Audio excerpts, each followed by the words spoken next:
My name is Samantha Guidry, and this is my unit development on water. My unit is for 5th grade students, and this is for Education 349. My 3 lessons are what is water, transportation on water, and what lives in water.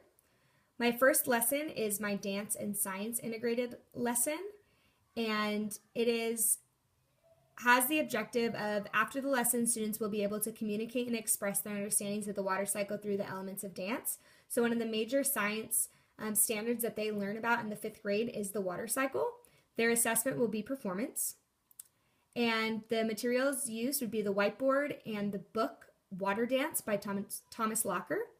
Here's my whiteboard. There's my diagram, which we'll go over in my into about the water cycle and the different parts of it. Then I would write on the whiteboard the vocabulary words that are listed here, and we would have a discussion. Then I would present the book, The Water Dance, so they could get a visual. Oh, excuse me. I'll play this for a second. Damn the rain. Sometimes I cascade. I tumble down, down, over the moss-covered rocks, through the forest shadows. So this book, The Water Dance, is an awesome book that shows amazing artistic photos and paintings of the water cycle, so I thought that that would be an added bonus. The students would then have to perform a dance, one movement per part of the water cycle, and they would have to repeat it and start it sequentially from the beginning.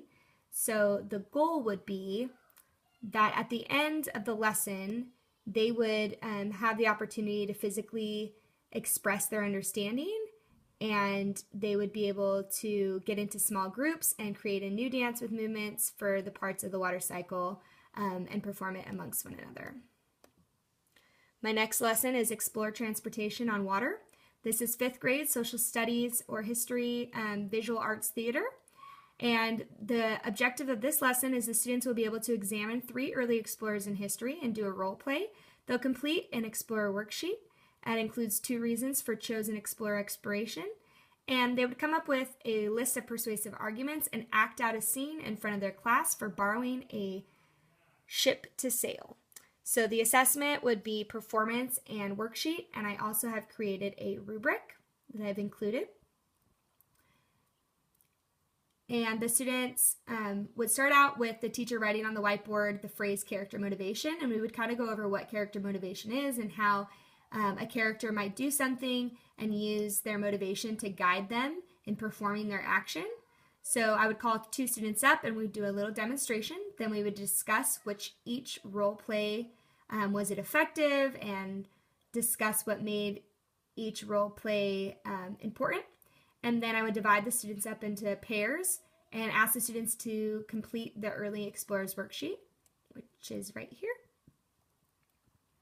Once they completed the worksheet, it would include information about Christopher Columbus and Francisco Vasquez de Coronado, and they would have to think about who they might have to persuade to let them borrow a ship to sail on a risky adventure to the Americas. So the students in each group would choose an explorer, and then they would brainstorm and write a list of people that an explorer might need to persuade. And they would have to come up with the arguments, and then they would have to select a persuasive scene, and they would have to act it out. They would also have to write a script or improvise the dialogue and the actions between the explorer and the people. And they would present their scenes before the class, and I would grade them based off of the assignment completion, so the participation in the worksheet aspect, as well as the performance, if they perform and they reflect a demonstration of true understanding. And here's a picture of my whiteboard. And my last lesson is called Different Fish. So this lesson has to do with art and English language arts. So after this lesson, the students will be able to orally communicate and deliver an expression of their understandings of different fish through an oral original painting, The original painting and the rubric would be the assessment. The materials and equipment needed would be the whiteboard, the book Fantastic Fish by Les Bless, the book Fantastic Fish by Rodney Carter. We would need the paper, crayons, markers, water paint, paintbrushes, and a whiteboard. So first the teacher would read the 2 books to the class, and then they would discuss and explain the differences between the fish, and they would review the names of the fish from the book and orally go over the details and the basic parts of each fish, so fins, scales, eyes, etc. Then the teacher would show an example of contrasting fish in a painting on the whiteboard, and then the teacher would distribute the paper and everything and the materials, and then the students would be asked to come up with a creative drawing that shows a clear understanding of key details of 2 different types of fish. So at the end, students would have a fish painting with 2 contrasting fish upon it to reflect upon. And at home, they would come up with clear description of the elements of art that they used during the class to create their comparison of 2 fish painting. So the students would decide what they were going to discuss, what art strategies and elements of arts, and then they would present it in a small group to other students the following day. So here are my examples that I included of a drawing of 2 different fish, and then here is my rubric, and it would be on understanding the art concepts, so the actual painting itself, as well as the oral presentation, the English language arts aspect of it. Thank you for your time.